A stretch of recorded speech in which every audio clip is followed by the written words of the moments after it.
Chapter 16. The Martian told me of a merchant boat with 10 rowers which was going up to the capital in a couple of hours, and, as the skipper was a friend of his, they would no doubt take me as supercargo, thereby saving the necessity of passenger fees, which was obviously a consideration with me. It was not altogether a romantic approach to the dungeon of an imprisoned beauty, but it was practical, which is often better if not so pleasant. So the offer was gladly closed with, and, curling myself in a rug of foxskins, for I was tired with much walking, sailors never being good foot-gangers, I slept soundly till they came to tell me it was time to go on board. The vessel was more like a canal barge than anything else, lean and long, with cargo piled in a ridge down the center as farmers store their winter turnips, the rowers sitting on either side of this plying oars like dessert spoons with long handles, while they clambered a monotonous cadence of monosyllables. Oh ho oh, oh ho oh, how high, and then again after a pause, how high, oh ho oh, which was infinitely sleep-provoking, if not a refrain of high intellectual order. I shut my eyes as we pulled away from the wharves of that nameless emporium, and picked passage through a crowd of quaint shipping, wondering where I was, and asking myself whether I was mentally rising equal to my extraordinary surroundings, whether I adequately appreciated the immensity of my remove from those other seas on which I had last travelled, tiller ropes in hands, piloting a captain's galley from a wharf. Good heavens! What would my comrades on my ship say if they could see me now, steering a load of hairy savages up one of those waterways with our biggest telescopes magnified but to the thickness of an indication? No, I was not rising equal to the occasion, and could not. The human mind is of but limited capacity after all, and such freaks of fortune are beyond its conception. I knew I was where I was, but I knew I should probably never get the chance of telling it, and that no one would ever believe me if I did, and I resigned myself to the inevitable with sullen acquiescence, smothering the wonder that might have been overwhelming in passing interests of the moment. There was little to record of that voyage. We passed through a fleet of Arhap's warships, empty and at anchor in double line, serviceable half-decked cutters, built of solid timber, not pumpkin rind, it was pleasant to notice, and then the town dropped away as we proceeded up a stream about as broad as the Hudson at its widest, and profusely studded with islands. This water was bitterly salt, and joined another sea on the other side of the Martian continent. Yet it had a pronounced flow against us eastward, this tide running for 3 spring months, and being followed, I learned, as ocean temperatures varied, by a flow in the opposite direction throughout the summer. Just at present the current was so strong eastward, the moisture beaded on my rowers' tawny hides as they struggled against it, and their melancholy song dawdled in linked sweetness long drawn out, while the swing of their oars grew longer and longer. Truly it was very hot, far hotter than usual for the season, these men declared, and possibly this robbed me of my wonted energy, and you, gentle reader, of a description of the strange things we passed upon that highway. Suffice it to say, we spent a scorching afternoon, the greater part of it a stifling night, moored under a mud-bank, with a grove of trees on top, from which gigantic fireflies hung as though the place were illuminated for a garden fete, and then, rowing on again in the comparatively cool hours before dawn, turned into a backwater at the cock-crow. The skipper of our cargo boat roused me just as we were turning, putting under my sleepy nostrils a handful of toasted beans on a leaf, and a small cup full of something that was not coffee, but smelt as good as that matunal beverage always does to the tired traveller. Over our prow was an immense arc of foliage, and underneath a long arcade of cool black shadows, sheltering still water, till water and shadow suddenly ended a quarter of a mile down in a patch of brilliant colour. It was as peaceful as could be in the first morning light, and to me over all there was the inexpressible attraction of the unknown. As our boat slipped silently forward up this leafy lane, a thin white feather in her mouth alone breaking the steely surface of the stream, the men rested from their work and began, as sailors will, to put on their shore-going clothes, the while they chatted in low tones over the profits of the voyage. Overhead, flying squirrels were flitting to and fro like bats, or shelling fruit whereof the husks fell with a pleasant splash about us, and on one bank a couple of early mothers were washing their babies, whose smothered protests were almost the only sound in this morning world. Another silent dip or two of the oars, and the color ahead crystallized into a town. If I said it was like an African village on a large scale, I should probably give you the best description in the fewest words. From the very water's edge up to the crown of a low hill island extended a mass of huts and wooden buildings, embowered and partially hidden in bright green foliage, with here and there patches of millet and some such other food plant, and the flowers that grow everywhere so abundantly in this country. It was all Arcadian and peaceful enough at the moment, and as we drew near the men were just coming out of the quays along the harbour front, the streets filling and the town waking to busy life. I turned to the left through a water gate defended by towers of wood and mud, and we were in the city harbour itself, boats of many kinds moored on every side, quaint crafts from the gulfs and bays of nowhere, full of unheard merchandise, and manned by strange-faced crews, every vessel a romance of nameless seas, an epitome of undiscovered world, and every moment the scene grew busier as the breakfast smoke arose, and wharf and gangway set to work upon the day's labours. Our boat, loaded as it turned out with spoil from Seth, was to run to a place of honour at the bottom of the town square, and was an object of much curiosity to a small crowd which speedily collected and lent a hand with the mooring ropes, the while chatting excitedly with the crew about further tribute and the latest news from overseas. At the same time, a swarthy barbarian, whose trappings showed him to be some sort of functionary, came down to our captain, much wagging of heads and counting of notched sticks taking place between them. I, indeed, was apparently the least interesting item of the cargo, and this was embarrassing. No hero likes to be neglected. It is fatal to his part. I had said my prayers and steeled myself to all sorts of fine endurance on the way up, and here, when it came to the crisis, no one was anxious to play the necessary villain. They just helped me ashore civilly enough, the captain nodding his head at me, muttering something in an indifferent tone to the functionary about a ghost who had wandered overseas, and begged a passage up the canal. The group about the quay stared a little, but that was all. Once I remember seeing a squatting life-size heathen idol hoisted from a vessel's hold and deposited on a sugar box on a New York quay.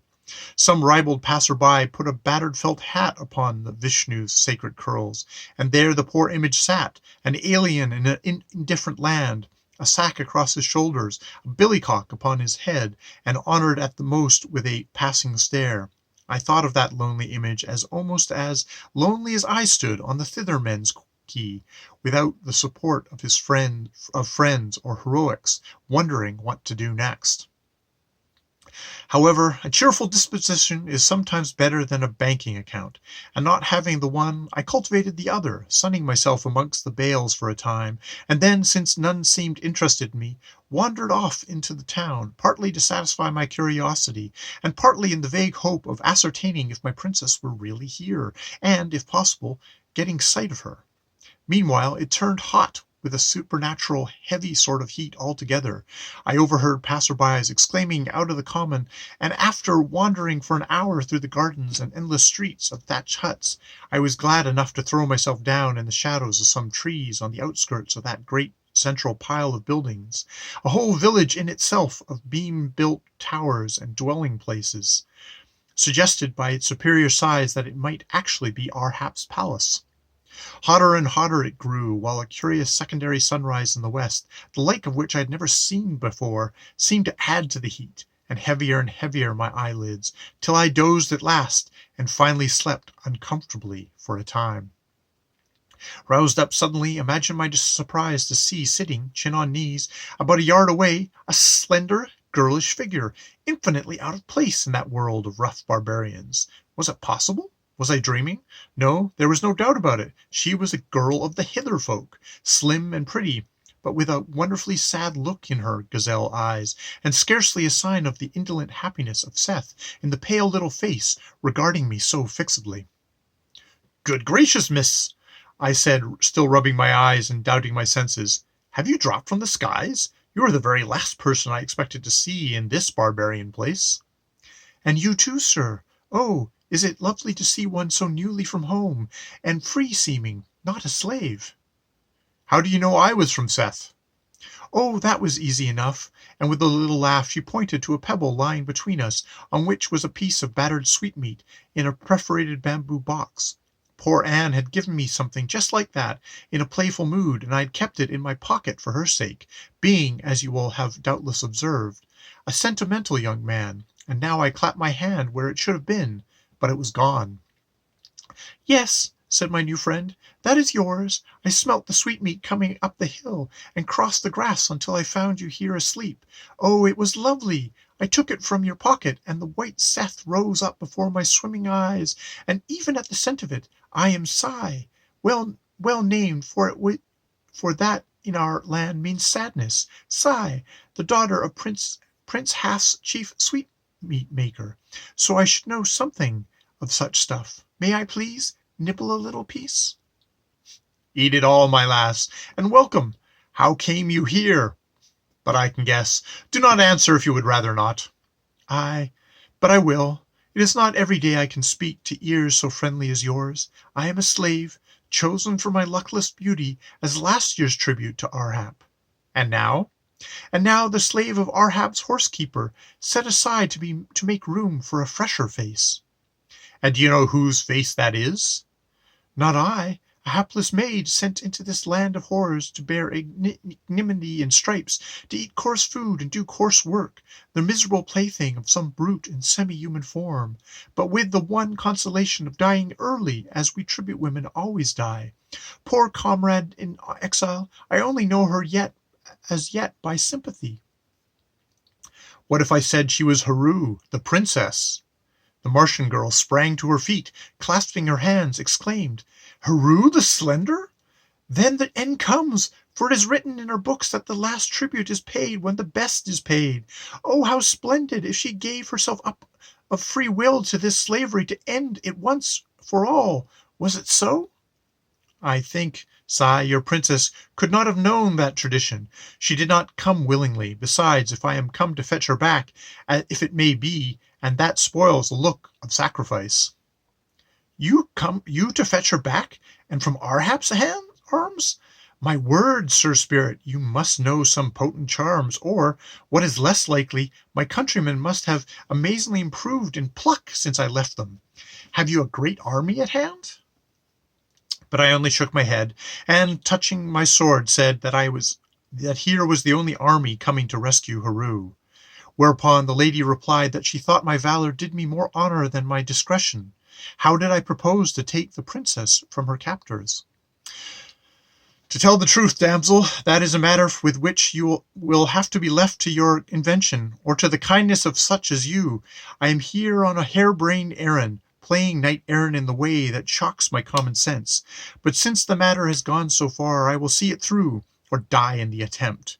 Your bully lord shall either give me Heru stock, lock, and block, or hang me from the yard-arm, but I would rather have the lady. Come, will you help me? And as a beginning, if she is in yonder shanty, get me speech with her?" Poor Sai's eyes dilated at the peril of the suggestion, and I saw the sluggish Martian nature at war against her better feelings. But presently the latter conquered.